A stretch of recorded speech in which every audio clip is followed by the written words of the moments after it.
express my Okay, thank you, Miss Sohe. I will express my greeting in three language, probably selamat malam or good evening in English, and then Assalamualaikum warahmatullahi wabarakatuh, peace be upon you, and good morning, since our speaker is in 7 a.m. in the morning today. So we are having Professor Tim Michaelis for sharing session with us. And we are having our Vice Rector in Academic, Dr. Haria Widiputra, and then we have our Dean in Faculty of Economics, Dr. Hedwigis Esti, and then Vice Dean, Dr. Jasman, our lecturer, students, staff, and our guests. Welcome to Perbanas Institute Jakarta. A short introduction for us. Hopefully we can connect to continue our discussion. And before that, we have a small time or probably introduction from our Vice Rector. And for Dr. Haria Damarwidi Putra, please share your welcoming remark and then continue delivering the certificate for our speaker and moderator. Dr. Haria, time is yours. Oke, terima kasih Mbak Tifa. Selamat malam, good evening. Assalamualaikum warahmatullahi wabarakatuh.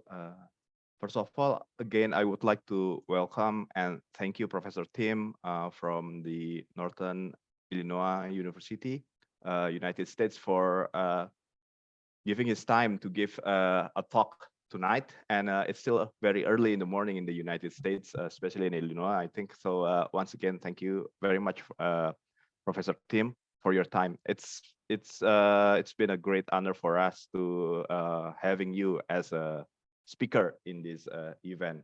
I also would like to welcome all the students and also the lecturers and also staff of Perbanas Institute who has joined this webinar in Zoom.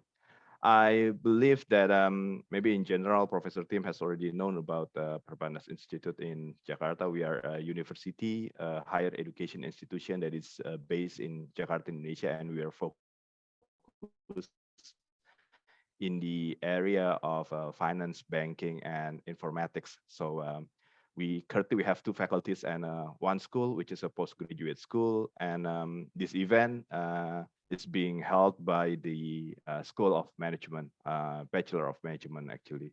So the topic for tonight or today is about frugality in entrepreneurship, if I'm not mistaken, which is actually it's very, very, very interesting because I hope all the students here who have joined the meeting can take some notes and also can learn from Professor Tim about why being frugal is very important when you want to be an entrepreneur. There's because Professor Tim, I think there's a very significant difference between style of entrepreneur in Indonesia, or maybe in general in Asia in comparison, if we compare it to the one in the United States. Here in Asia, I think in general, entrepreneur, they like to show off their stuff, what they have. They like to show that they have a very decent lifestyle, which is very different if we compare to most of the successful entrepreneur in the United States. We hardly see, let's say, Mark Zuckerberg wearing t-shirt, wearing shirt. He usually just wear t-shirt and a very simple t-shirt, which is not expensive. I think some of our students, they want to be entrepreneur, and I think frugality is very, very important if you want to be a successful one. If you try to aim, or you try to imagine that being an entrepreneur, then you can actually live in a very high style and highly cost lifestyle, then maybe that's not the case. Yeah, I think that's why I believe that the topic tonight or today is very, very important and also interesting. So once again, welcome to Perbanas, even though it's still in a virtual mode. I hope maybe in the future we can see each other directly. Maybe you can visit us in Jakarta, or maybe the other way around, that we can also come to Northern Illinois University to explore some possibility of collaboration in the future. So again, thank you, Professor Tim, for giving your time to deliver the materials tonight. Okay. Yeah. Thank very, you. very So that's all welcome. from me. Thank you. And Dr. Haria, please deliver our certificate of appreciation for Dr. Tim and also Ms. Nani Fitriani. Okay. So again, Professor Tim, on behalf of our rector or our vice chancellor, I would like to present this certificate of appreciation to you as a speaker in the webinar with the topic of frugality and entrepreneurship. Thank you again. Thank you. And also would like to present this certificate of appreciation untuk Bu Nani Fitri as moderator in this webinar. Terima kasih Bu Nani, thank you. Terima kasih Pak Yayo.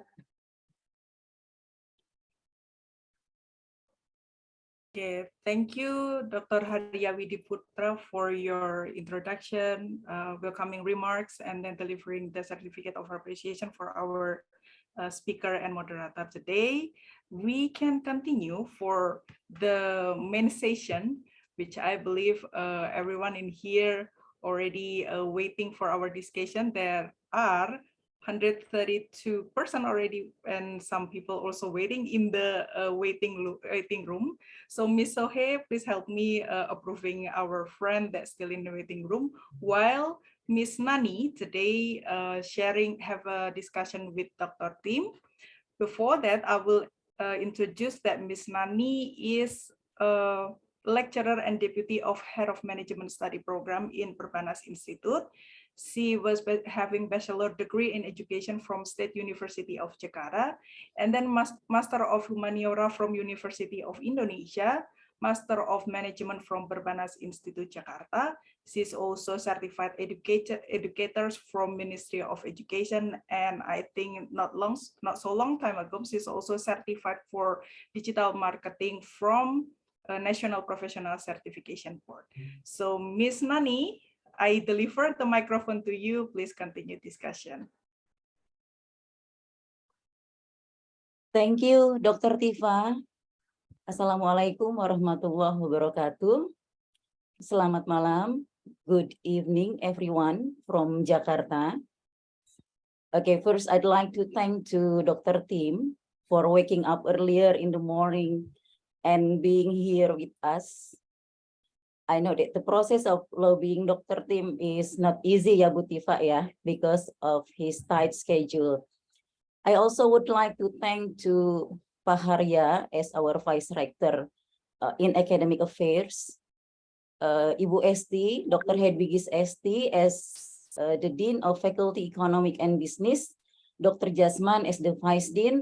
Thank you for always supporting bachelor degree program of management. It really means a lot for us.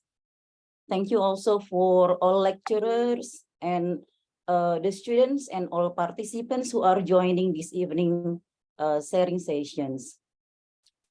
Before we continue to the main topic today, let me read a brief CV of Dr. Tim. Dr. Tim Michaelis is an assistant professor of entrepreneurship at Northern Illinois University College of Business. He received his undergraduate degree at North Carolina State University, his master's in innovation management also at North Carolina State University. He also completed MBA program at Aix-Marseille University French and his doctorate in applied social psychology at North Carolina State University.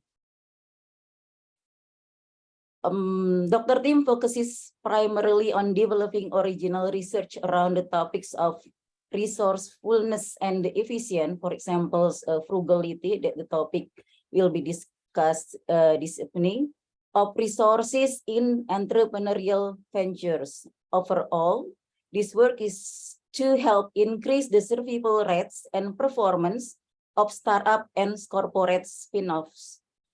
Dr. Tim's research has been published in the Journal of Business Venturing, Journal of Business Venturing Insight. I have read some, Dr. Tim, Journal of Technology Transfer, and Academy of Management Discoveries. In total, Dr. Tim has published 15 peer-reviewed articles, 3 book chapters, and 40 conference proceedings. In addition to his research, Dr. Tim has organized and launched the first conference related to health in entrepreneurship. The conference focuses on building an international community of like-minded scholars actively working to publish high-impact research on topics related to health and its intersections with entrepreneurship. I think that's a brief CV of Dr. Tim, because it needs at least 2 hours to read all what he has done as well as what he has written.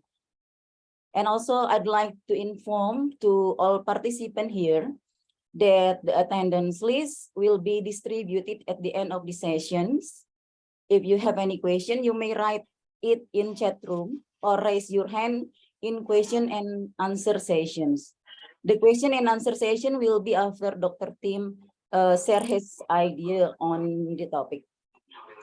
Well, the topic of sharing session today is frugality in entrepreneurship. Actually, frugal living is a lifestyle that allows a person to use money wisely.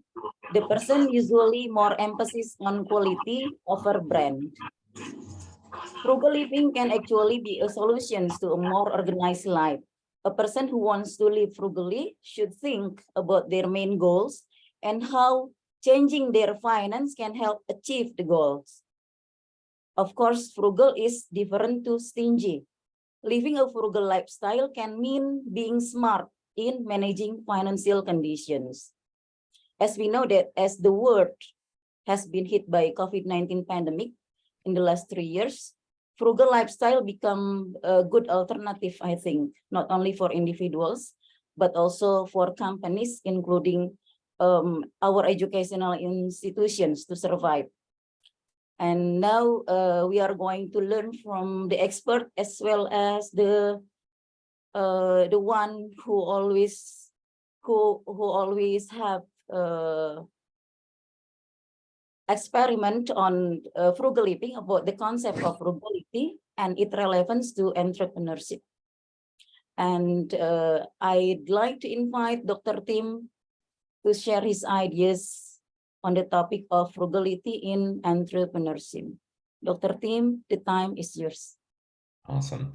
Yeah, well, thank you very much. And I'm very honored to be able to talk to you all. I had a great time talking with Tifa when she was actually here in the Chicago area. We got to talk about her research. We got to talk about entrepreneurship.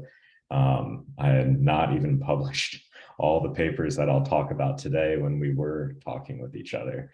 But yeah, frugality for me, as you'll hear in just a second, it's how I was raised.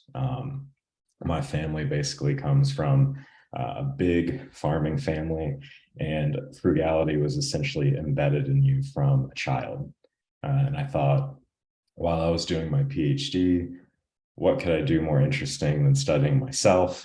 So I started looking into frugality, seeing how this actually affected starting businesses, growing businesses, and there's still a lot of work to be done. So let me go ahead and share my screen. Oh, I might need to be a co-host. Or let me know if, or when I'm a co-host. I'm not sure if I need to Can ask. you I think that Dr. Tim has access to share screen. Can anyone help, or maybe make Dr. Tim as a co-host? Okay, Miss Sohi, please.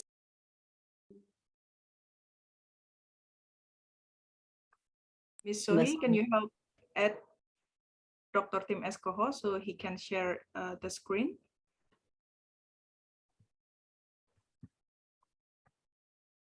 Miss Sohi, are you here?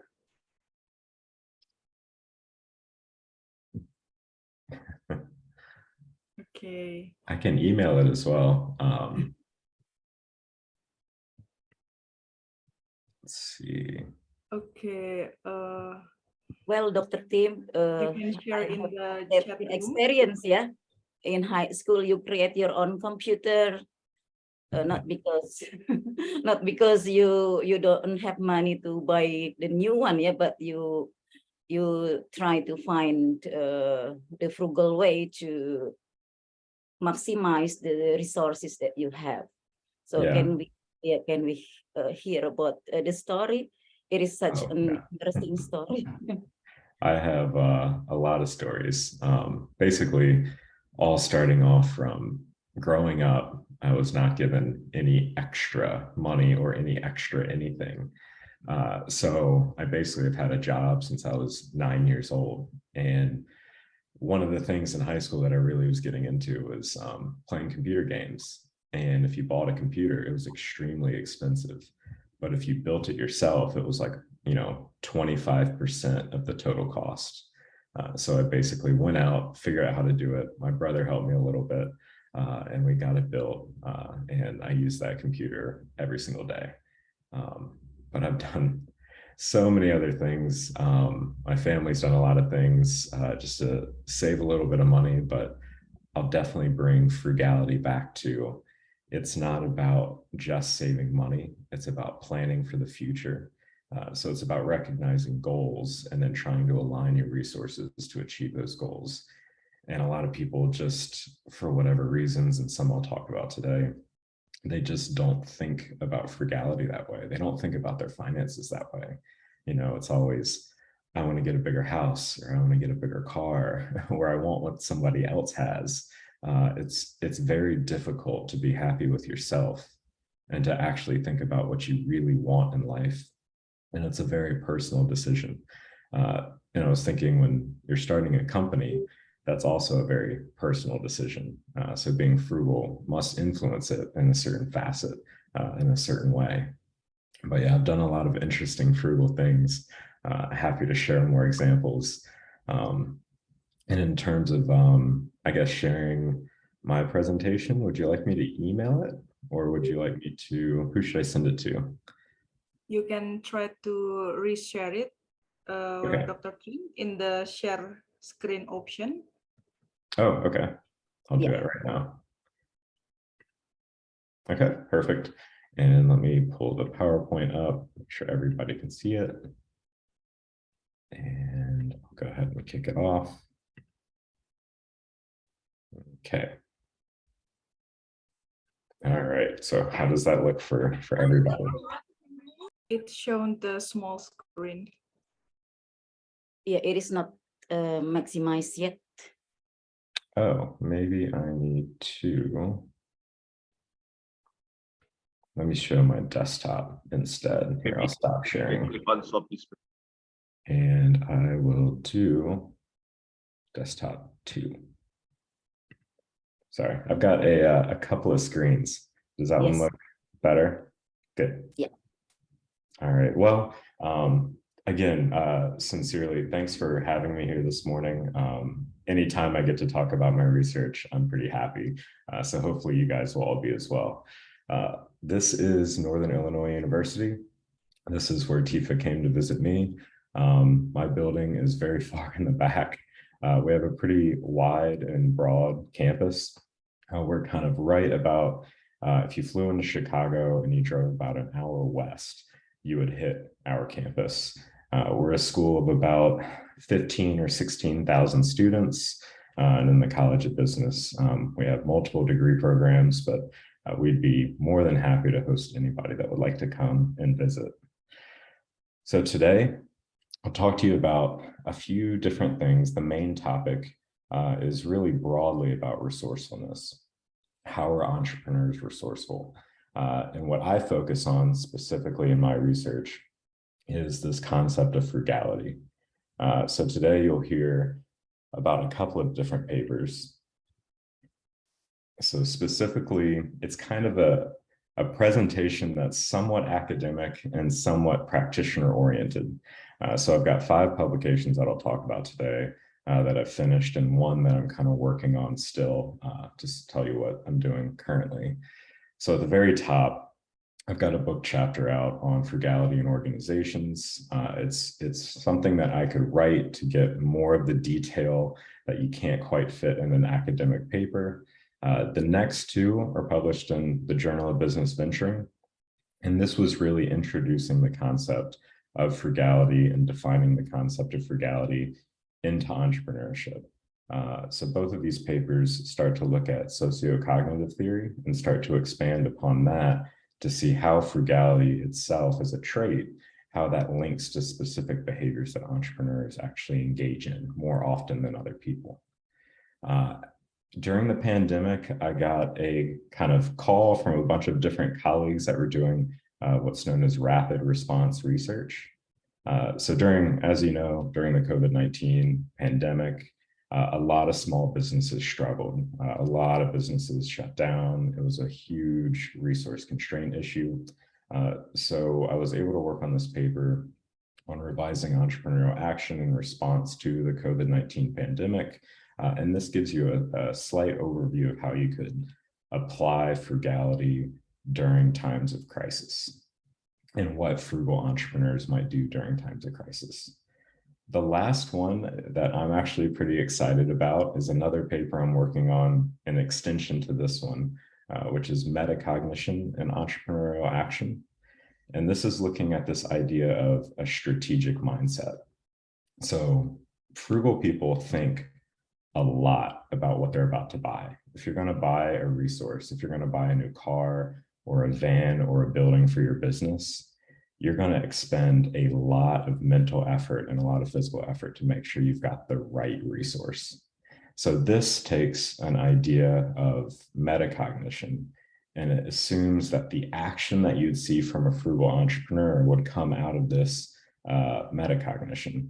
So thinking about what you're about to do. So it's basically thinking about thinking. I'll get into that just towards the end. But to kick it off, I would like to share with you guys just a couple of reasons why I started to study this. So frugality, this is something that's been with me since I was very small. I think I was born into this. My grandparents both come from a family of about 9 brothers and sisters that worked on a farm. And basically every single time, if we ever made food, you ate it all. You never wasted anything. If you ever went to a store, it was more of an argument, a complete debate on if I could get a new toy. So I had to stand up in front of my parents and basically give all these deep rationales for why I deserved something. And I would use my money and plan and really think about what I wanted very carefully so that I could get it in the future. So a big part about frugality is a little bit of sacrifice in the current moment of what you could spend so that you're hoping in the future that you'll have a much better outcome, that your business might be more successful or that you might be more successful. Now, from my paper in 2020, this is just a simple definition of what I'm talking about today. So frugality, it's one's general preference to conserve their resources and then apply an economic rationale when you acquire new resources. And this is looking at that opportunity cost of if you could buy 3 or 4 new trucks when you're starting your business and you need those, what are all the criteria and the components of those trucks that will get you to where you want to be in 5 years? So it's a very different way of thinking, and it takes a little bit more time. And when you think about this, an interesting future research, if there are any students in the room or anybody that's interested in this definition is inherently a process. If you're conserving resources, you're not necessarily looking for new resources. So when you're done using or expending all the value from a resource, then you look forward and you say, okay, what do I need to replace that? So that acquisition process is actually something new. So it happens after the conservation, and that's something you definitely could look at in more research and more depth. Now, moving from frugality, which is really more of a trait in psychology, over into resourcefulness, which is an area of research in entrepreneurship. There's a special issue published in Journal of Business Venturing in 2021 that really looked at resourcefulness. And this area does not have a lot of specific theory that explains why someone would become resourceful or what would predict someone to become resourceful. So this is what that stream is getting at. And the definition of resourcefulness here, which I somewhat agree with, but it is becoming commonly accepted, is from Trent Williams at Indiana University. And it's a boundary-breaking behavior of creatively bringing resources to bear and deploying them to generate and capture new or unexpected sources of value during that venture creation process. Now, the difficult part about what this definition is, it talks about creatively bringing resources to bear. And that's a very abstract concept, like exactly what are entrepreneurs doing creatively to get these resources. So definitely more to work out. This area of resourcefulness and research is very much just starting to form. And the main contribution from the frugality work is I have a background in social psychology. So this is about thinking about traits, attitudes, and how these relate to behaviors. The way the field since about the 1950s in entrepreneurship really studied resourcefulness was about behavior. It was about seeing what an entrepreneur did and documenting that and then categorizing those behaviors. So it's a little bit different to think about it from a psychology perspective and how people are making decisions and thinking. Or what I'm talking about is frugality, which is really, it's a trait. It's something that's really hard to change. If somebody was going to tell me to not be frugal, I don't think I could do it. You know, I'm stuck this way for probably a very long time. So the first thing I'd like to talk about is this book chapter. And this book chapter gives you some of the history behind frugality, kind of really where did this concept originate since we had conversations like this. Now, the evolution really started in ancient Greece. So there were two philosophers that had slightly different views on frugality. And the first one was Diogenes. And the second one was Epicurus. And you've probably heard about these names, you know, in passing. But some interesting things about Diogenes. So he was a Greek philosopher. And both of them had the same idea that frugality somehow brought you closer to an enlightenment or a better life or closer to God, something like that. And Diogenes went to an extreme, and he basically would not use, take, or accept any resources for his life.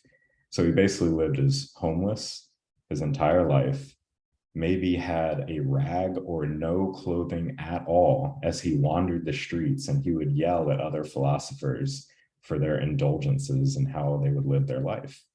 Now, a very interesting story is Diogenes only had a cup. You know, he would take his cup around so he could drink water. And then one day he saw a kid using his hands to get some water out of a fountain. And he went, I don't need this cup. And he just threw it away. So that's an extreme of not needing resources. On the other end of that, you had Epicurus, or the Epicurean Philosophy. And this is the idea that you can still enjoy life.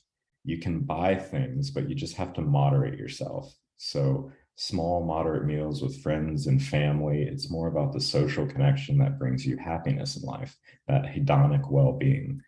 And this is where the idea of frugality really came from. It's from Epicurus, the way we know it today. And it moved up into the idea of incorporating religion into it, and asceticism. It's another way of talking about frugality. And then this idea of a Protestant work ethic, which has been studied in and of itself in organizational behavior. Now, in organizational behavior and psychology, there are these 5 personality traits. And one of these personality traits that relates to these ideals is conscientiousness. So the closest related trait to frugality is conscientiousness. And this is simply being organized, prepared, thoughtful. It's that kind of a person who tends to be more frugal. Now, the next thing that really kicks off frugality is times of turmoil. So economic turmoil, or more straightforward, war.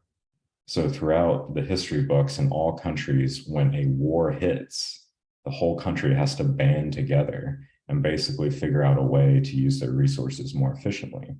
So I've got a quote here from Benjamin Franklin, which is one of my favorite quotes, which is just simply put, a small leak can sink a great ship.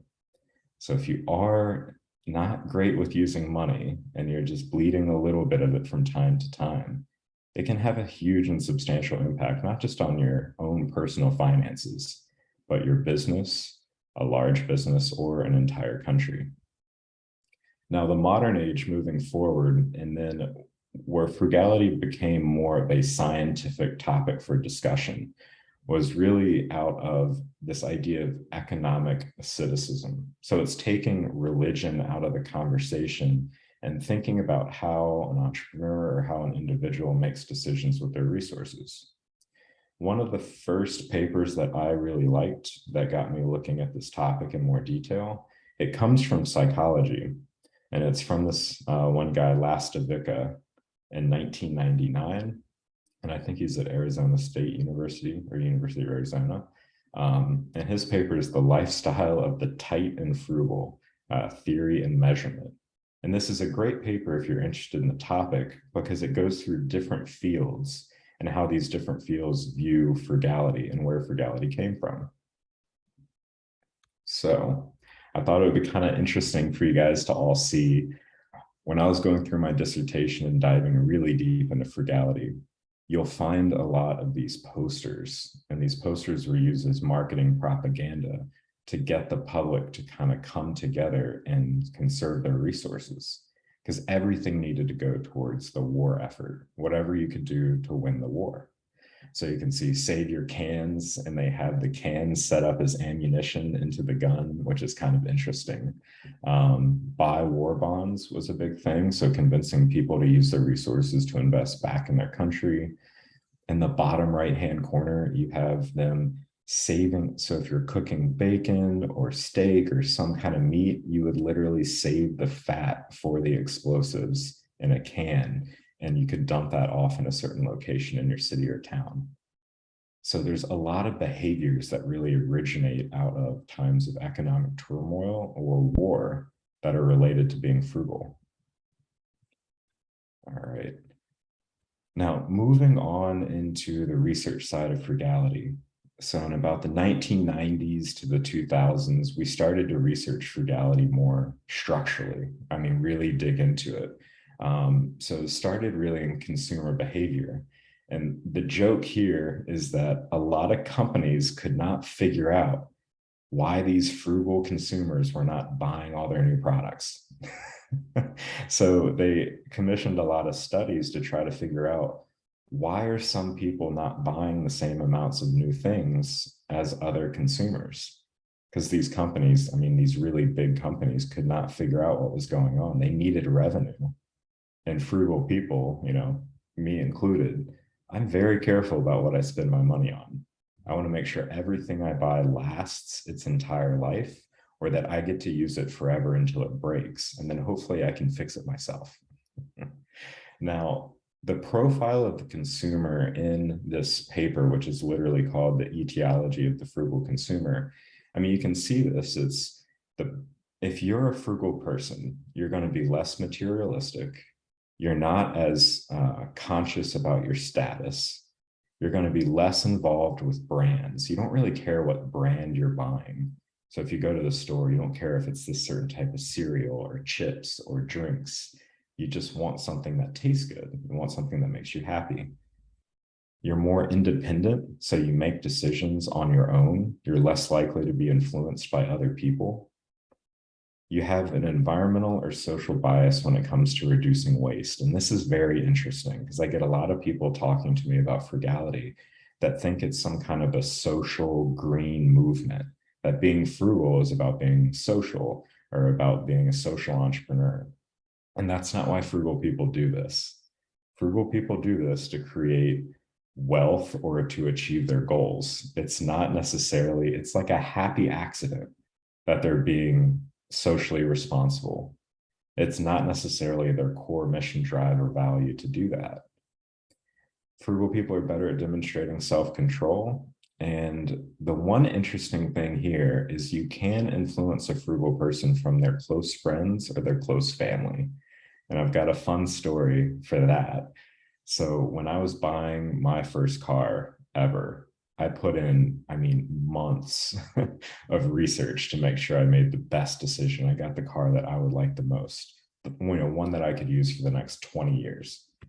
And I took it to my brother, of all people, and I said, what do you think about this car? Like, isn't this a great car? Shouldn't I buy it? And he goes, that is the ugliest car I've ever seen. I would never buy that car. And I just sat back and went, man, maybe I shouldn't buy this car. So you really can influence a frugal person, but at their core, most of the time, they're making these decisions for themselves, not in influence of other people. All right, so next, I want to talk a little bit about the first paper that was on developing a construct.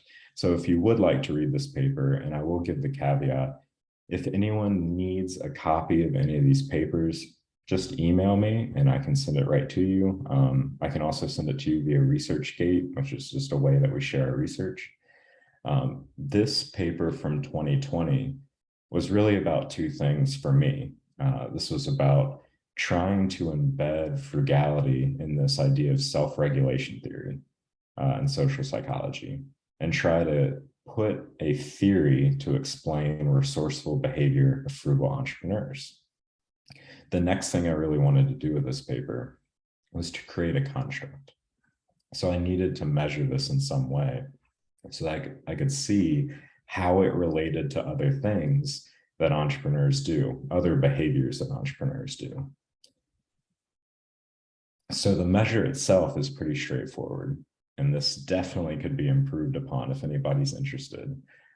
So with regards to resources in my new venture or in my new business, I'm frugal, I tend to be conservative. I try to get as much things as possible before I dispose of them.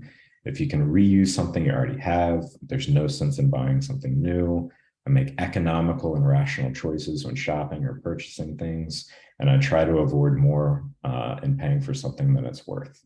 So very straightforward questions. One issue with this is everybody tends to want to be frugal. So this does have a slight right bias. So it's a little bit skewed, but it does predict fairly well. So in the paper, if you get through it and you look at all the hypotheses that we had, it's basically if you're a frugal entrepreneur, so this is all a paper just on entrepreneurs. If you're frugal, you're more likely to do the things on the right. So effectuation or bricolage. And just at a very high level, bricolage is using or recombining resources that you have access to create something new, some new product or a solution to a problem. It's taking what you have and doing something with it. And then effectuation is more of something, it's a logic, it's how you think. So more veteran entrepreneurs, people that have started multiple companies, they tend to think more effectual. So when they think about the resources they have and how they're going to create their business, they think about it in terms of affordable loss and flexibility and experimentation. So can I experiment with this? I don't know if it's going to work out. I don't know if this product is going to work or this service is going to be accepted by my customers, but I will just work through it. I'll experiment with it. I'll use different resources. It's a way of thinking more than a behavior. So we've got frugality predicting bricolage and effectuation, and then self-control, which is another trait predicting causation and pre-commitments. And at a very high level, causation is basically if you've ever started to plan something and you've written down a giant list of all the things you are going to do in the day. And you are going to do the first thing first, the second thing second, the third thing third, and you are going to do everything in the future the exact way that you planned it. That's what you would be doing if you took a causal approach, or you had these pre-commitments, which is actually a part of effectuation. So the pre-commitments is like an entrepreneur planning for the future that they might need some resources. and then writing those resources down so that they can buy them in the future, or they can buy them at the right time. So it's a little bit of forethought, unlike some of the other aspects of effectuation. In the paper itself, all of the hypotheses worked out. So frugality predicts bricolage and effectuation in entrepreneurs, and self-control predicts causation. Now, the one thing that didn't work out, and this could be a great future research opportunity, is why did frugality not relate to experimentation? And it's I had no idea that that would happen. I'm still not sure why. But if you look at this scale on effectuation in the entrepreneurship literature, this one part of the scale, experimentation, rarely relates to anything. We don't really know why entrepreneurs are experimenting. It could be prototyping or testing, but a lot more work could be done in that area. I sincerely think so. Okay. So at the very end of the study, the highlights, we created this new measure. We added social cognitive theory into the literature, which is the first psychology-based individual perspective of why someone would be frugal or be resourceful without having to have these constraints on their environment.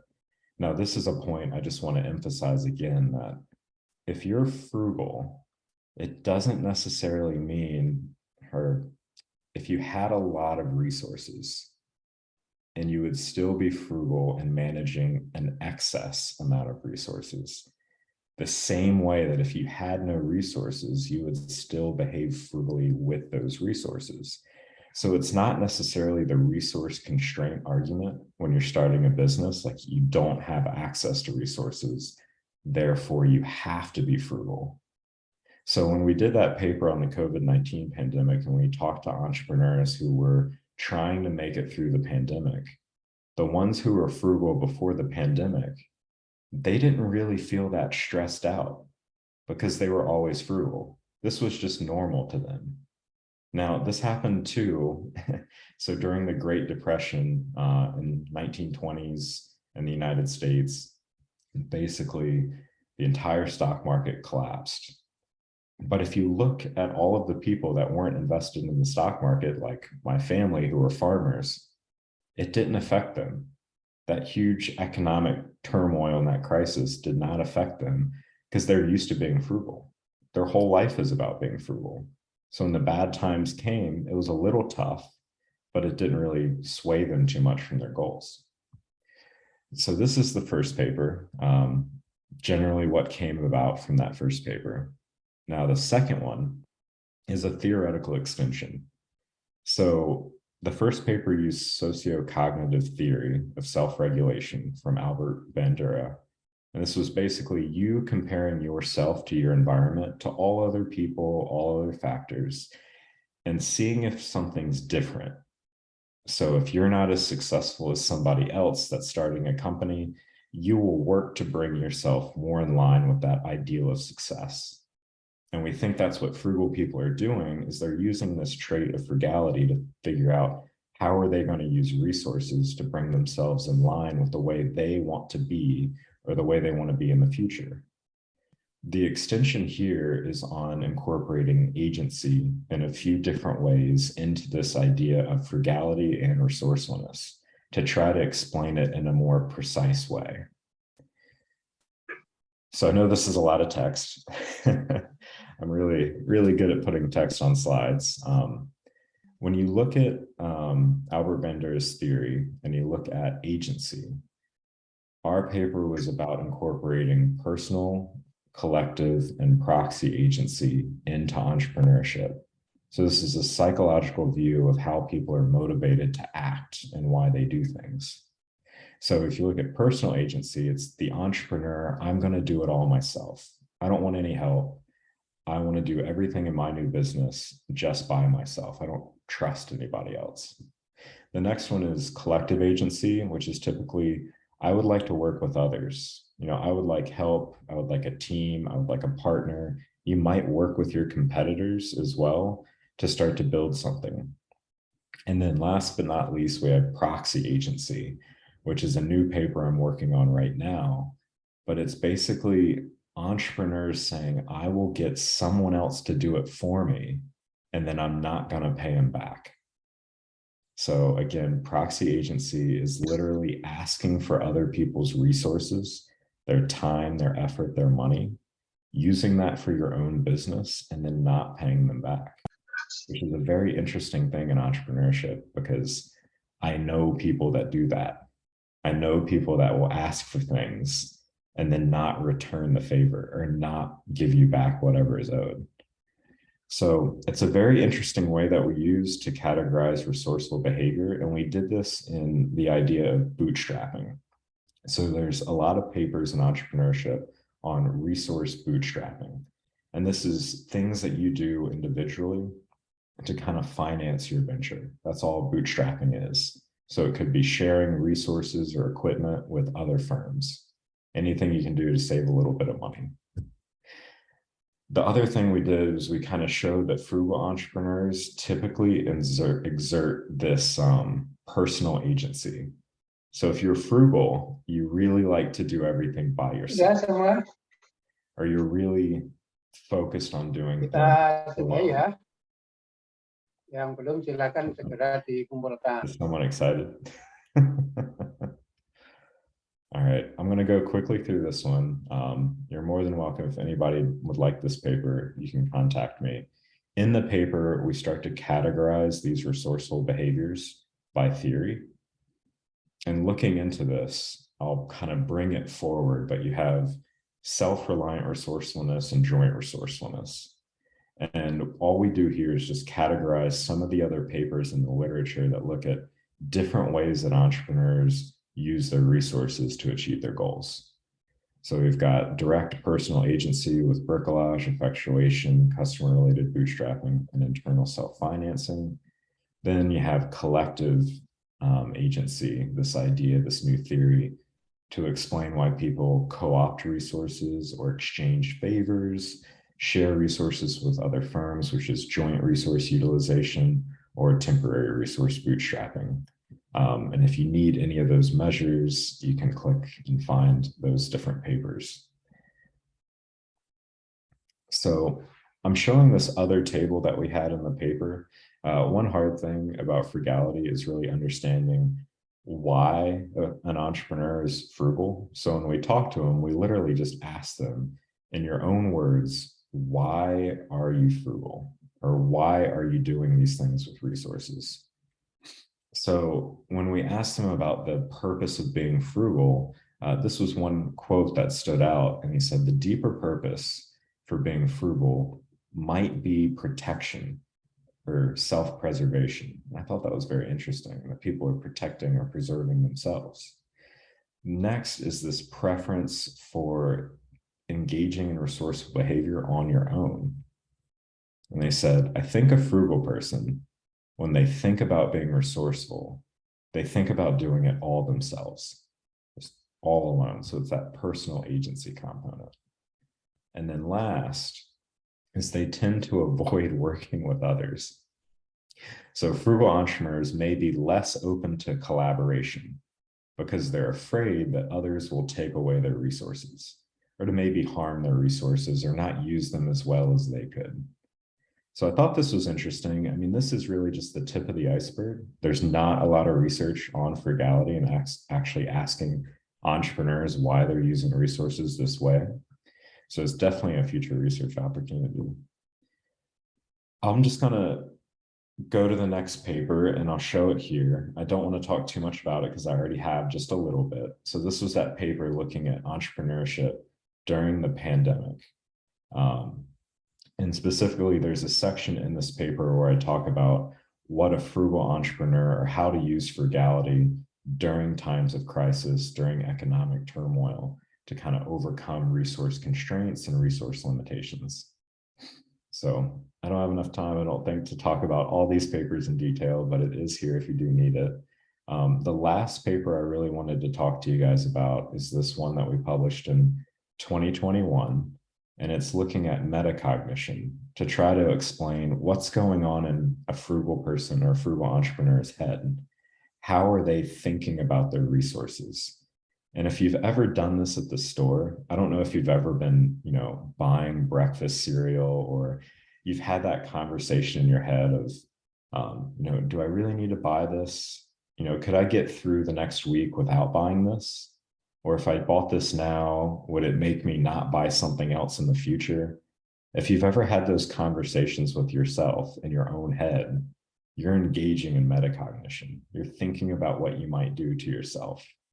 And I thought this was one way that entrepreneurs, specifically a frugal entrepreneur, might engage in this action to convince themselves to actually do something entrepreneurial. So the paper is very interesting. And at the high level, and I'll show you this at the end as well, frugal people tend to not take action. So they actually don't start businesses and do innovative things because they're frugal and they're afraid of losing their resources. But these same entrepreneurs, if they engage in this strategic mindset, which is very similar to a growth mindset. So if they're thinking strategically about how to use their resources in their own head, this mechanism of metacognition mediates the role between frugality and behavior. So actually putting effort into your business and creating new products. So there's a negative relationship with one and a positive with the other, and I'll show that in just a second. So the definition of metacognition comes from this paper from Chen, which is one of the students from, I think, Carol Dweck, who started the growth mindset work. And it's a metacognitive ability whereby a person will ask themselves strategy elicited questions in their head. So basically an entrepreneur looking at a resource and they're about to buy it and they're saying, well, how could I get this in a way that would improve my business? Or how could I do something that makes me more successful in the future? And you're asking yourselves these questions every time you're about to make a decision. So I suggest this might be a mechanism between individual psychological traits and the actual behaviors displayed by entrepreneurs.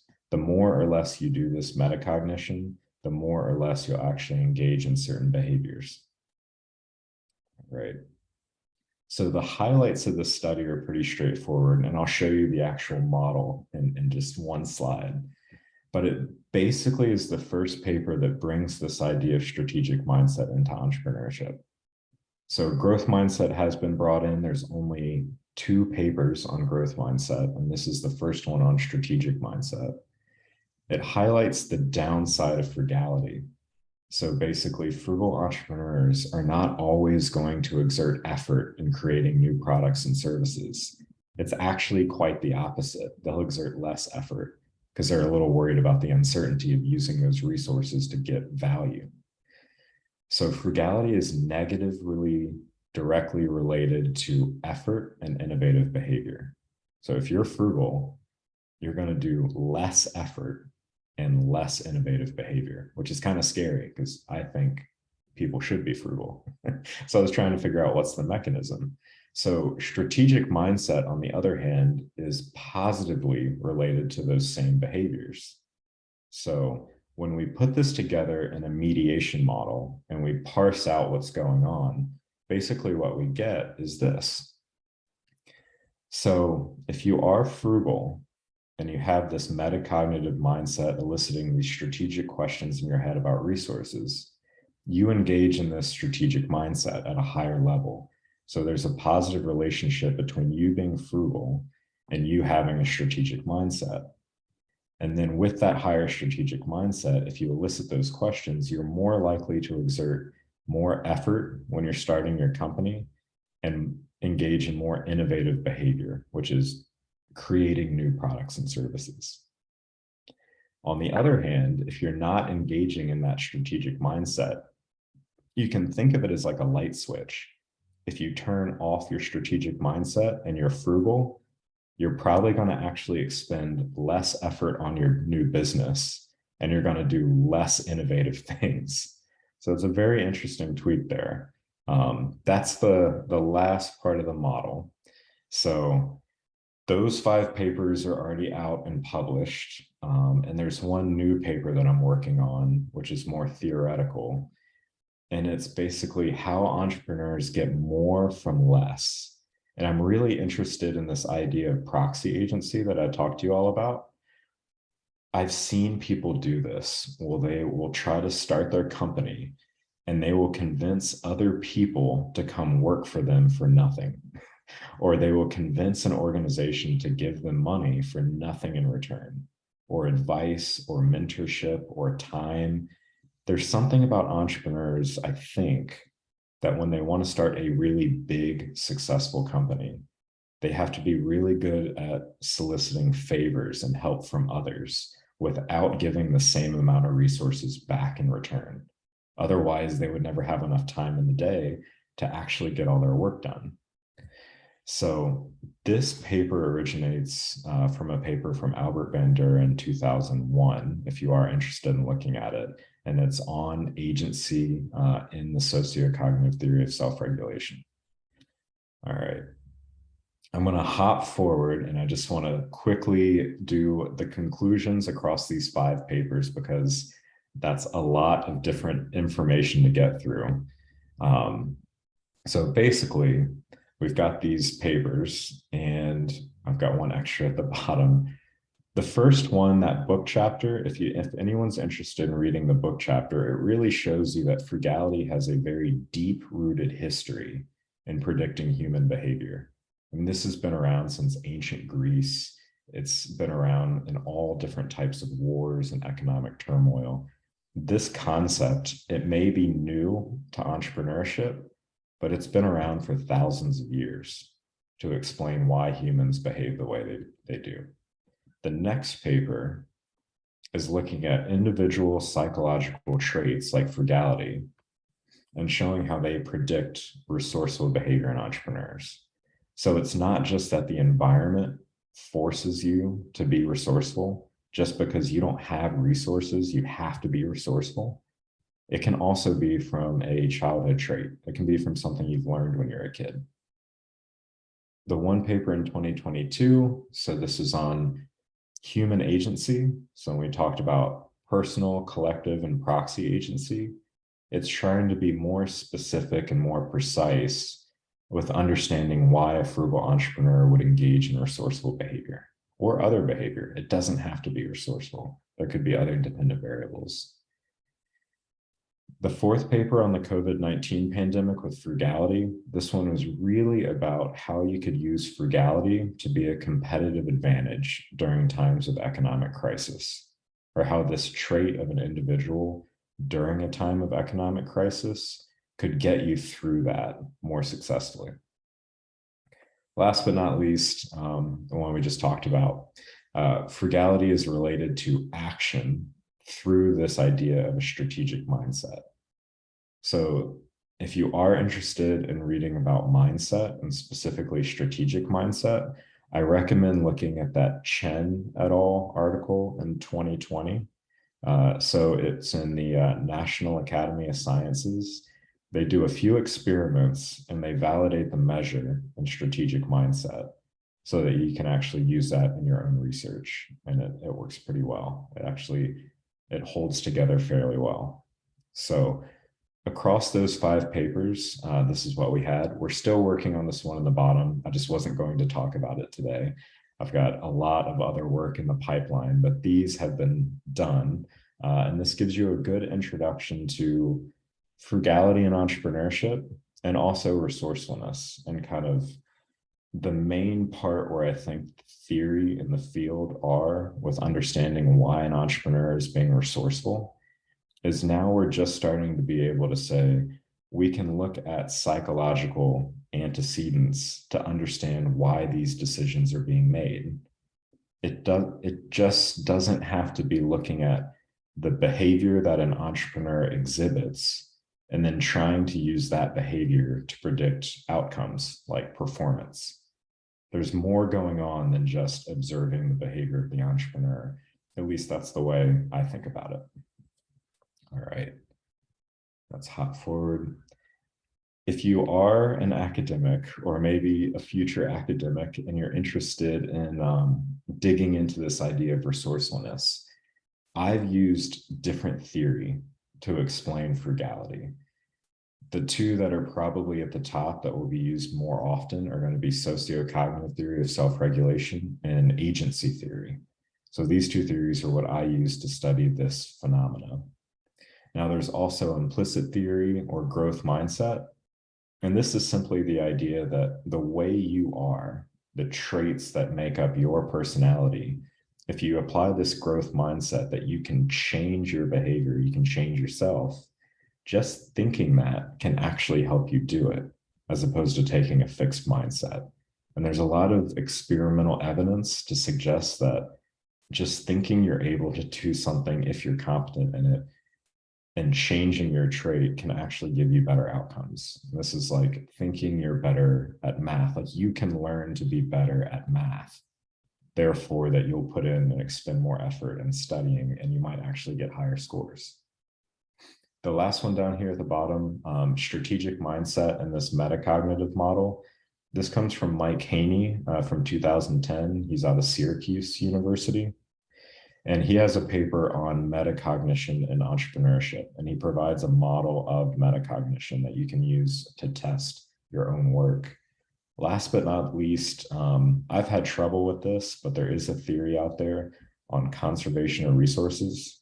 So how individuals kind of conserve mental effort towards something and the outcomes and how it relates to entrepreneurship.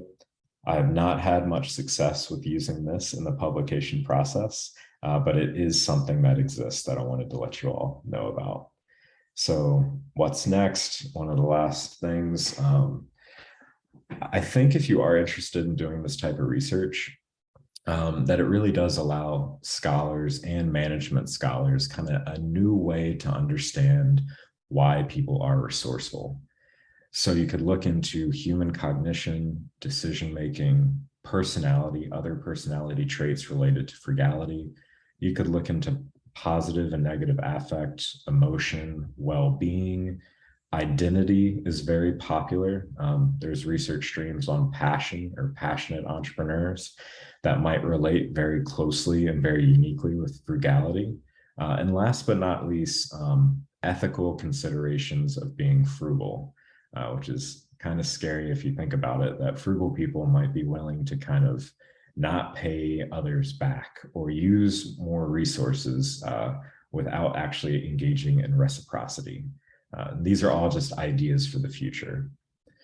So what I've come to conclude from all of the work, a bunch of different research streams, is that for entrepreneurship and for entrepreneurs, that resourceful behavior really is dependent upon both your environment and the individual. So the psychological profile that you have. The right answer for why you're resourceful is somewhere in between.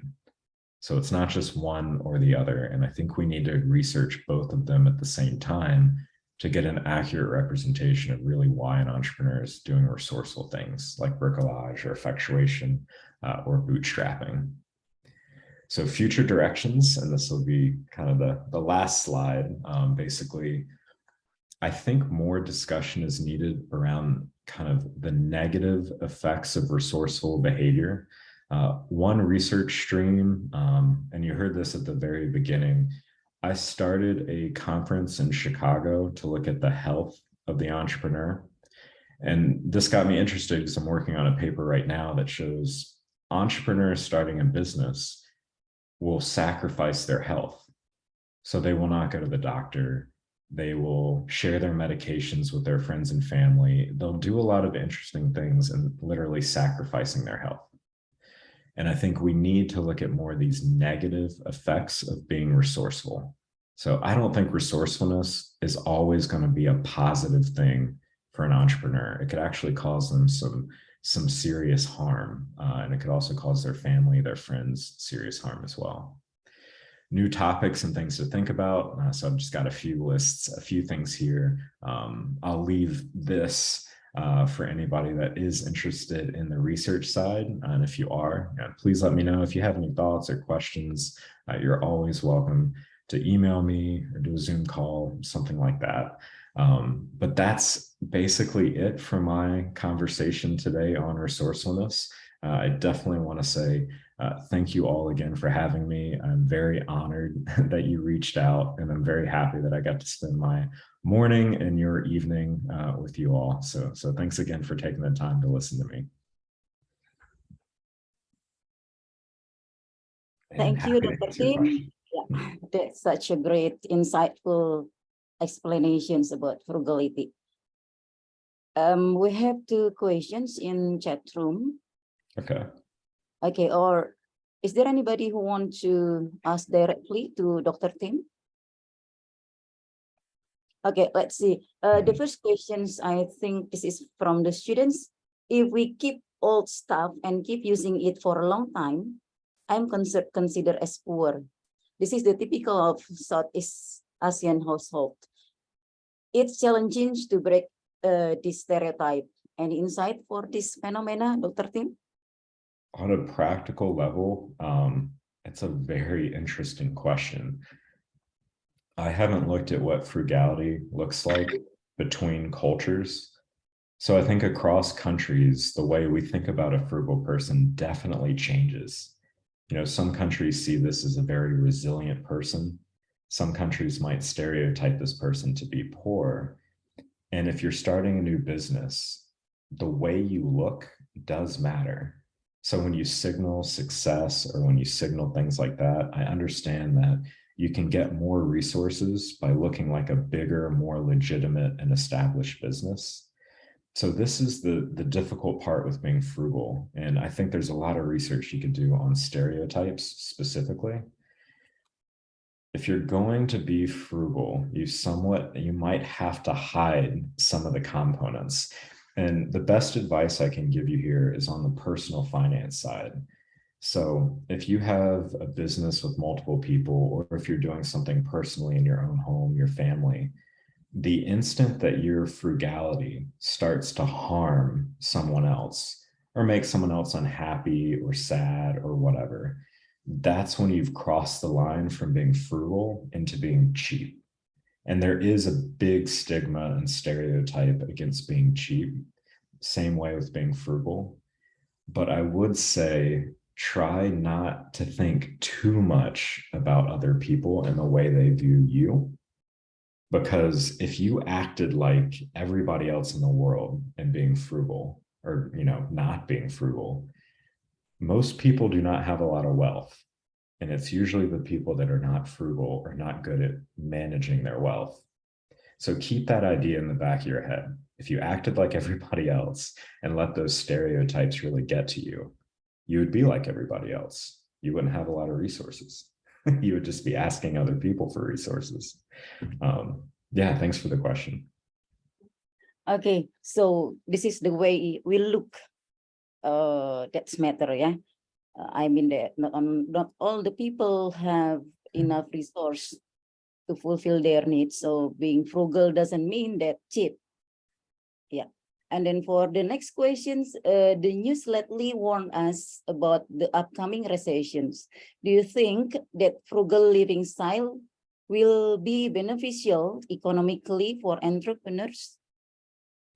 I might be a little biased because I'm very pro frugality, but this is one of those things that I've looked back through the decades, hundreds of years.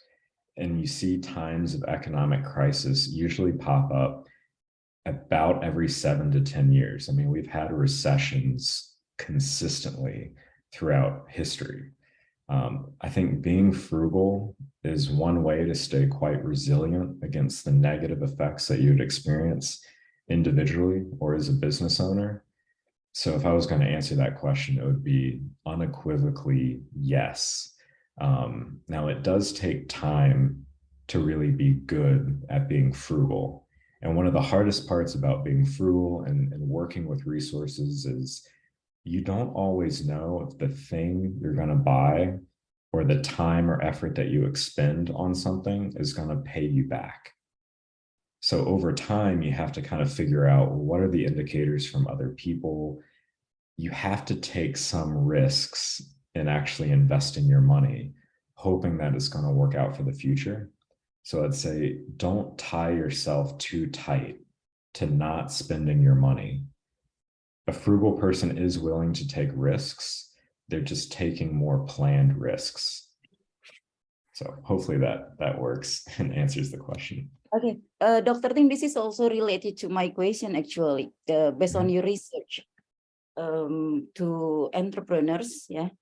Is frugality one of the characters of successful entrepreneurs?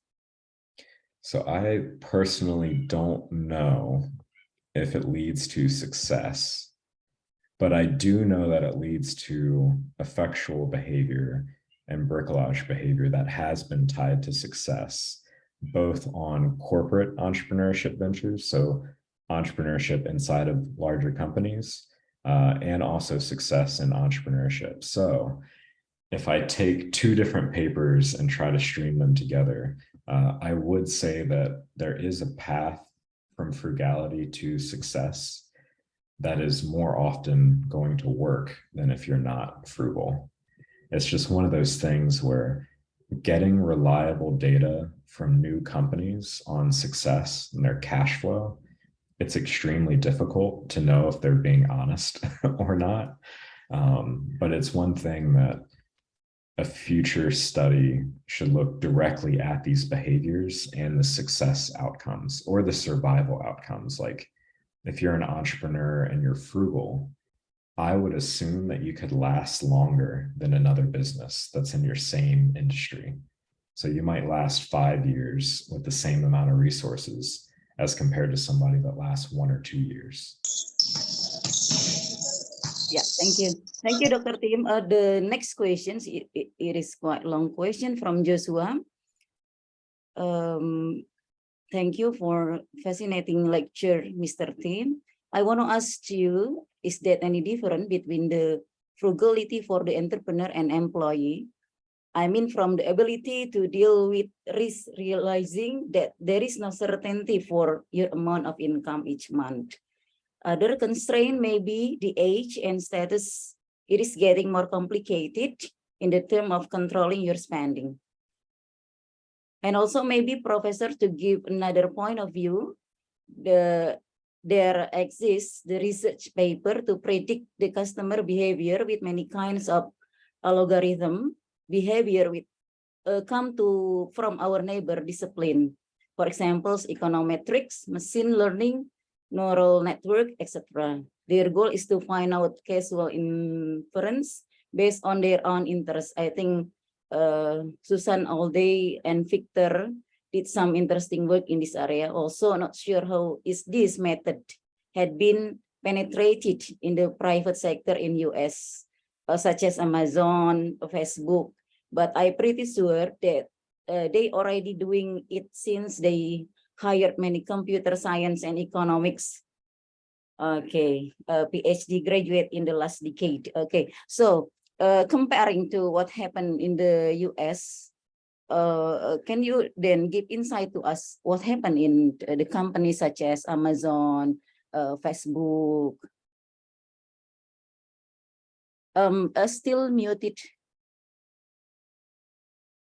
Dr. Tim, please unmute the microphone. I didn't know I was. Okay, I'm back. Yeah, I'll try to answer each one of those questions as best I can. So right now, there's no research comparing people in companies to entrepreneurs and looking differently at how they might be frugal or not. The paper that I have looking at how they would act more resourcefully does show in another paper that if you're an entrepreneur, you're frugal, you're more likely to engage in bricolage and effectuation. And those are two behaviors that are usually more seen in entrepreneurs and not seen in people that are working typical jobs like employees. I definitely agree with you in terms of the question with other constraints like age and status can definitely complicate spending. So I think a business at the very beginning has to be maybe extremely careful with their resources. And this is actually, it's a paper that I really love, and it's something that I think frugality would relate to. There's a guy at Georgetown named, or maybe he's in Minnesota, named Jerry George. There's a paper, George 2005, that looks at this idea of slack resources. So if you were a firm or maybe a new venture and you had like an extra $1 million a year that wasn't slated towards any operational issues or personnel issues with your business, that extra money would be slack resources. And we know if you have access to that, it can help a small business or even a large business be more agile in adapting their business to new opportunities as they emerge. Because if something comes up and you can invest $500,000 into a new product and you have the slack resources, you'll beat all the other people in your environment to get to that new product. So again, frugality hasn't been directly connected to that, but this idea that frugal entrepreneurs are naturally engaged in creating this resource slack, they're trying to create extra. So they're not going to get funding from an investor and invest all of it, 100% of it at the same time. They might invest 70% of it and hold 30% back, but that's just a hypothesis. Now, the third question is up in the air. I actually came from a data science side and did, before I started the PhD, I did management consulting, and I was getting very much into machine learning and all sorts of stuff. And you're absolutely right. It's not related directly to frugality in the research, but there are definitely machine learning models that have been validated to predict how people act online or act in a store and what they might buy. And I'm sure you guys may have heard of some of these examples. One really funny and kind of scary example of this is they had a daughter who went into like a big store, Target or Walmart, something like that. And she was buying certain things in the store, and they figured out because of the things she was buying, they predicted that she was pregnant, and her dad did not know. So they sent her coupons to her house to buy baby formula and baby diapers and all this stuff. And her dad got those coupons and had no idea. So yeah, machine learning has some upsides of predicting human behavior, but also some downsides in terms of privacy. It's happened not just in that one instance, but there are a lot of companies doing very interesting things right now to predict what you're going to do based upon all available data that we have. So you could, take someone's biometric profile, the way they react, and then use that to predict what they're going to buy on Amazon. And I know they're doing this.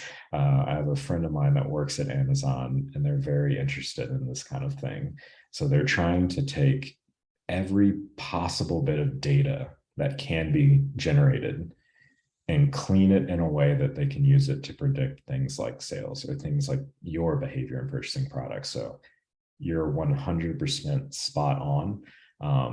There's a lot of people being hired in Amazon, Facebook, et cetera, for those skills, analytics skills, AI skills, machine learning, deep neural networks, all that kind of stuff. So I highly recommend, if you are interested in that, learn it and get really good at it. Okay, thank you, Dr. Tim. Yeah, I agree that the data also can predict the customer behavior.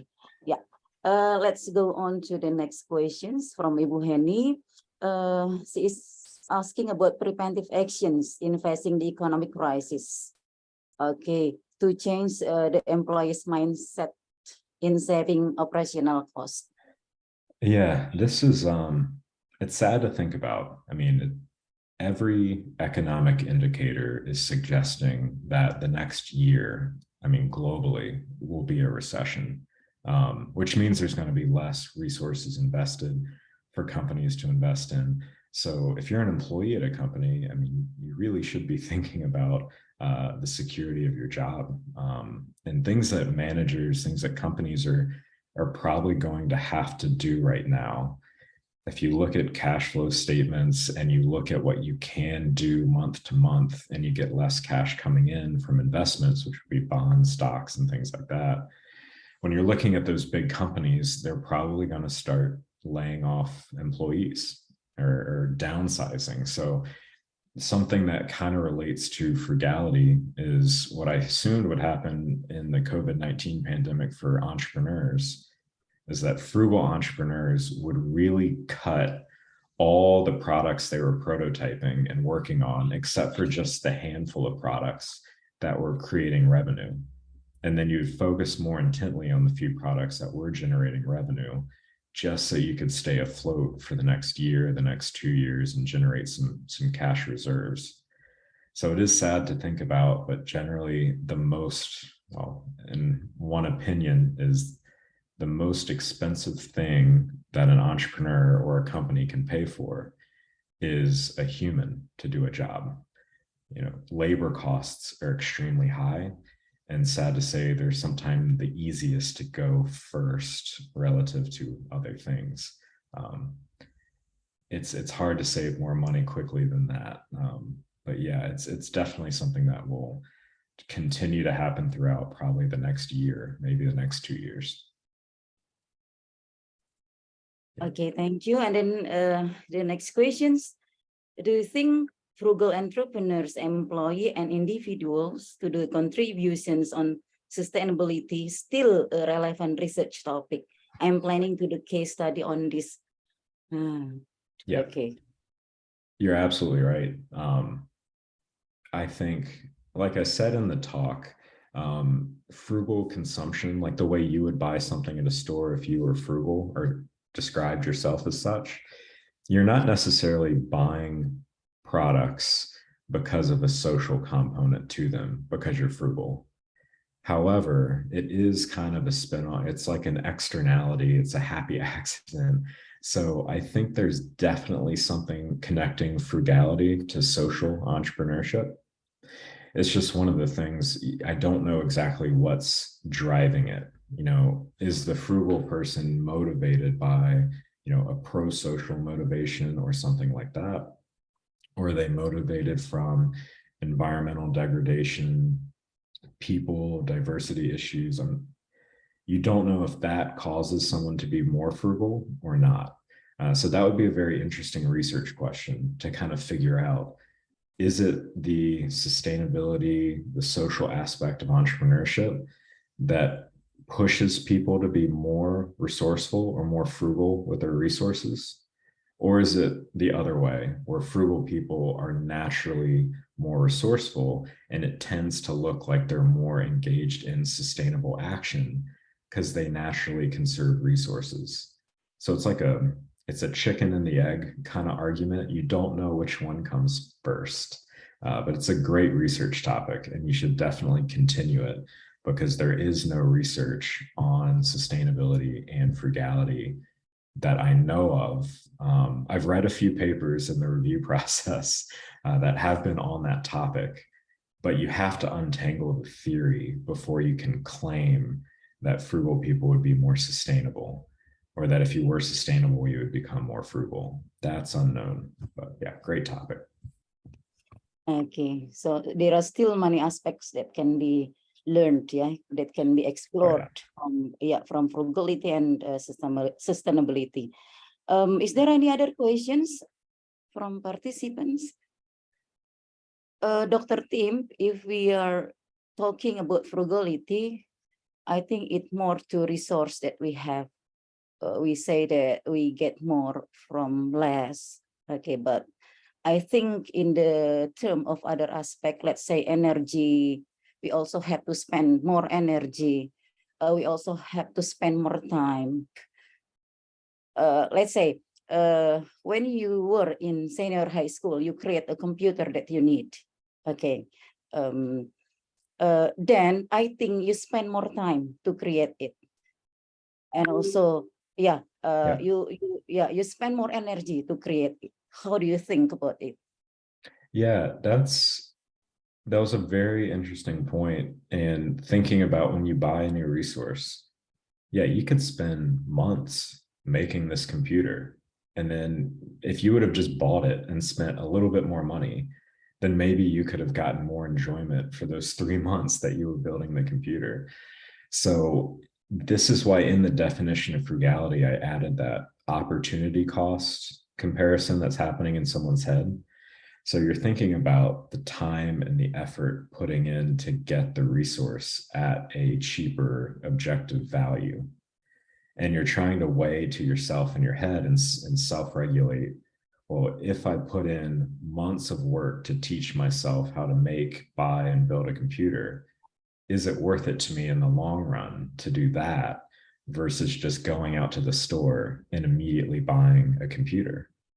So it's tough because it's a very personal decision of how much time do you have? You know, as an entrepreneur, you might be willing to spend a lot of time up front building your website by hand, by yourself, because you know that you can put that off. You don't need to launch your business instantly. You can work on it for 3 months, then you can align your customers, then you can launch the website. So there's a lot of things going on behind the scenes, and it starts to get so complex. But I think you're spot on. There's a trade-off. There's a big opportunity cost to how much time you put into something and how much value you receive from it. And we don't have a study looking at the comparison between time and effort and then the actual happiness after you've gotten the product or acquired the new resource. So that would be a really interesting idea for a study.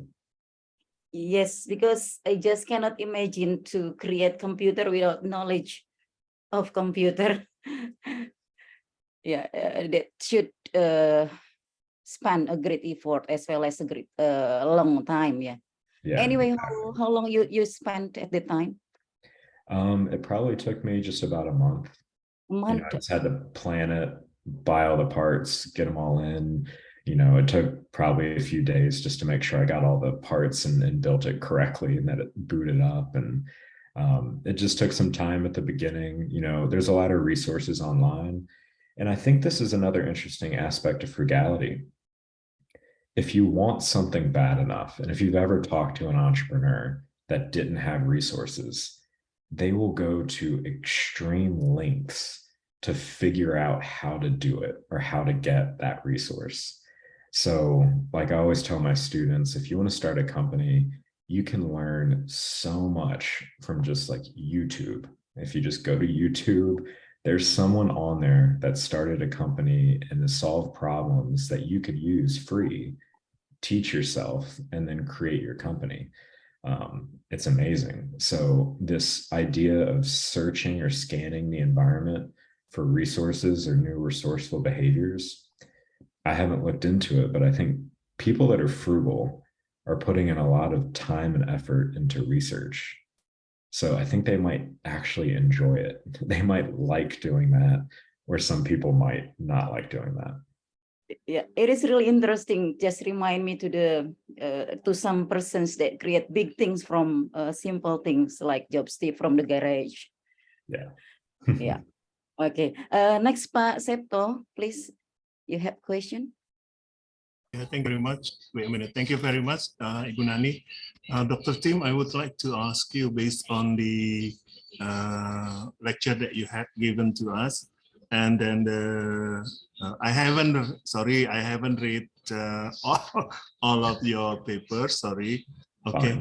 Based on your experience and also based on your research, could you tell me, for example, the dimensions that the frugality that can give us, or based on your own theory, what are they? And then so that if our students in the Perbanas Institute could do or write that paper based on your research, they know the dimensions that they will write. That's the first one. The second one, do you write also the indicators that it exists, that they exist in your frugality?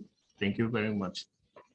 Yep, for sure. If anybody is interested, any students, literally anyone would like all of the measures, the methods, I'd be happy to send it to you. some of the main indicators are in that first and second paper that I talked about. So the two that were published in the Journal of Business Venturing, those have the specific control variables and then the specific independent, dependent variables that were used to kind of establish frugality as a scale itself. And then in that paper, you've got the scale and the construct, the way it was set up. So the agreement indices that were set up in there, and you can use those in any other future research study. I think that's what you're asking, just in terms of finding the variables and the constructs. Yeah. What was the second question? The indicators? The indicators. The indicators of frugality. So that's a very interesting question, because not even in psychology have people done the antecedent research. So what causes frugality? And in my paper, I write in general that it's a personality trait. So we're fairly sure that it forms over a long period of time and it remains quite stable. So somebody that's frugal is probably not going to change the way they approach resources or resourceful behavior within 5 or 10 years. You might actually have to teach them to do it a different way if they're afraid to invest their resources. But if you did a study looking at, I think it would be very interesting to talk to the entrepreneur and to talk to their parents and to interview both of them to kind of see where this came from.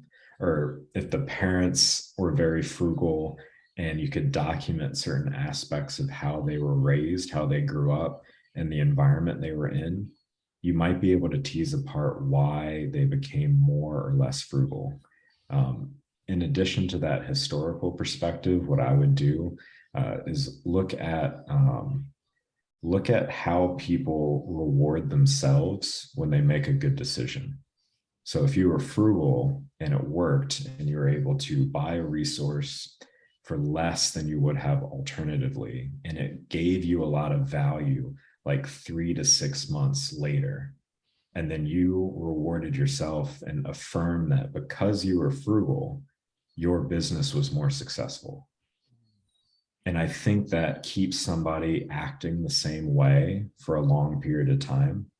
So it's these like these small wins that you get with your resources when you start a business, or when you could be buying a candy bar as a kid and you save all your money, and then that 1 week you finally get the big candy bar instead of the really tiny candy bar. And it could just be these small little wins along the way that really establish some being more or less frugal. And I think that kind of historical decision-based perspective would add a lot to the origins behind it. And you might be able to find some interesting behaviors that I don't talk about, that maybe some of the people you interview, they would talk about. They do different things in their business beyond just being resourceful. So that there could be other dependent variables. Yeah. Thank you very much. Yeah, thank you. Yeah. Okay, thank you, Pak Septo. Is there any other question? Ibu Leila tadi ada. Ibu Lela kayaknya sudah menurunkan tangannya, Pak. Okay, Pak. Pak lagi, Dr. Tim, is it difficult to implement personally in your family the frugality? Sorry, I asked you that one. That's because you are the expert in frugality in Illinois, but in fact we have to start from the families, right? From ourselves. Yeah, there's a very or sorry, do you have any extra or? No, I mean that's the one. So there's a really interesting paper out there if you have any students interested in studying this. It's called Me Search, or doing research on yourself. Yeah, okay. And it's a recent paper. I think it was in Entrepreneurship Theory and Practice. Okay. And you're absolutely right. I mean, a lot of the way I think about frugality and the way I started researching this came from just how I grew up. It also came, I got to observe my grandfather, who started, multiple businesses, but still runs a business today, for almost 40 or 50 years. Whoa.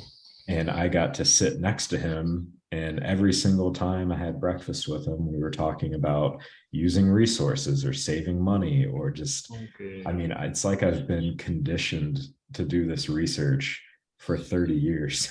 And it's very much a family thing for me. But at the same time, I'm interested in ways that frugality might not be the right route. So let me kind of flip the question back and say, if you were too frugal, would that cause you as an entrepreneur to miss opportunities? So if you were worried about spending money or you were worried about expending your resources and you wanted to conserve everything you have, would you not use those resources to actually go after an opportunity because it feels too uncertain? So I think a big next step in frugality research might be looking at how the construct of frugality relates to opportunity recognition. And there are constructs that could be a good dependent variable for connecting resourcefulness to opportunities or pivoting from one idea to another idea in a business. And I think frugal people might do that differently than less frugal people. Yeah, thank you. Yeah, thank you. Okay, thank you, Pak Seto and Dr. Tim. It is really nice discussions. And then I think will be useful for our students. For your information that our campus is located in South Jakarta, where usually the young people spend a lot of money in their daily life. Let's say they spend about $7 for a cup of coffee. Yeah, and then other I think other costly lifestyle. Usually they also use their own car to campus. Mhm. Hopefully by having these discussions that we can change our mindset. Is there any other questions from participants? Butifa, I think I have to wrap up the discussion. Yeah, I only underline one thing, Dr. Tim, that related to entrepreneur behavior. Frugality is related to entrepreneur actions through strategic mindset, right? From the research that you have been conducted. It means that an entrepreneur also should have strategic mindset to be successful. Okay, that's the point, yeah? That's the hypothesis. Yeah, Yeah, exactly. that's the hypothesis. Then, is it proven to be true? So the one paper I have is the first paper to use that in any business journal. It's related to growth mindset and the experiments of applying a growth mindset to your venture is related to some indicators of success. In terms of a strategic mindset, it's a paper I'm collecting data from entrepreneurs right now to see if they have that higher level of a strategic mindset. Does that relate to a higher performance? So the data is not there, but I definitely hope it works out. It's hard to think that it wouldn't have a positive effect, but it's something that I think should definitely be researched more in the future. Okay, so it tends to be that the entrepreneurs who have higher strategic mindset will lead to some indicators of successful entrepreneurs. Yeah, so the two indicators in the paper that were positively related to strategic mindset was engaging in more effort to start your company and to create more innovative products and services. So trying to get new things actually developed, launched in your customers' hands. Okay, thank you very much for such insightful and wonderful discussion. Dr. Tim, thank you also for your precious time to be here with us this evening. And then for all participants, thank you for being here. Bu Tifa, I hand over the rest of the sessions to you. Thank you very much. Good evening. Awesome. Thank you. Yeah, thank you, Miss Nani. Probably we can have a virtual applause for our speaker and also our moderator and our session with very cooperative participant. This is an amazing session, and if I don't have mistaken, our vice rector say that we probably can see or discuss with Professor Tim directly in United States. So probably it's a hint our lecturer or our student in the future can collaborate with Professor Tim from Northern Illinois University. Dan Okay. Dr. Tim to teach us how to get a $1 ticket ya, Dr. Tim.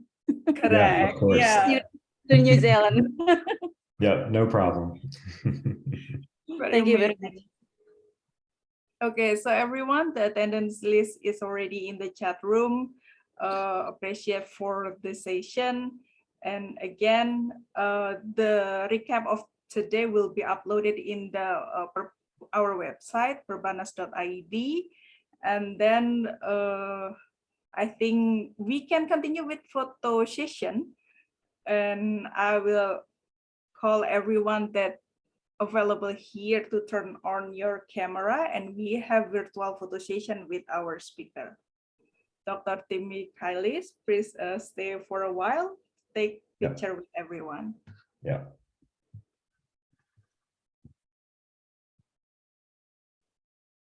Oh, we have someone on motorcycle, so be careful. If you need to stop by a little bit, just be careful, okay? Okay, I will take the first. Okay, thank you. Okay, first page. 1, 2, 3. Second page. 1, 2, 3. Third page. Fourth page. We have 8 pages, so please be patient. And the last page, we can come back to the first page. Everyone, thank you for coming. See you around, and Professor Tim, have a good day. You may continue your activity today. And I will close the session by saying Alhamdulillah, thanks to God, and then good morning in Professor Tim time, and good evening for everyone in Indonesia. Thank you for your coming. Assalamualaikum warahmatullahi wabarakatuh. Thank you, Dr. Tim. Thank you guys for having me. Warahmatullah. Thank you. Dr. Tim. Yeah. See you. Thank Thank you. you. Bye, everyone. Thank you. Hello, Tim. Goodbye. We are waiting in Indonesia, yeah. Yeah, Yeah, Professor Tim, we always that would welcome be you great. anytime you want to come to Jakarta. I will Let let us you know. know. Yeah, I'll definitely let you know. And Or not if any always of, for academic purpose, you may have a vacation in Jakarta too. yeah, that can work. Or if anybody, I will be at Academy of Management next year, and also the Babson Entrepreneurship Research Conference, probably Southern Management Association. I know it's a far trip, but if anybody is deciding to come to any of the conferences, just let me know. I'll be there. Okay. Let us Yeah, know. we are waiting for Come to the Bali. invitation and information of the event. Yeah.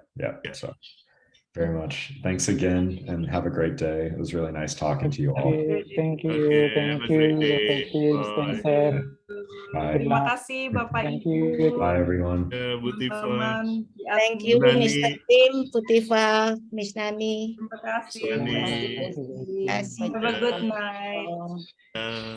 A beautiful moderator. Yeah, MC. thank you, Miss Nani. Good moderator. Okay, bye. Fantastic.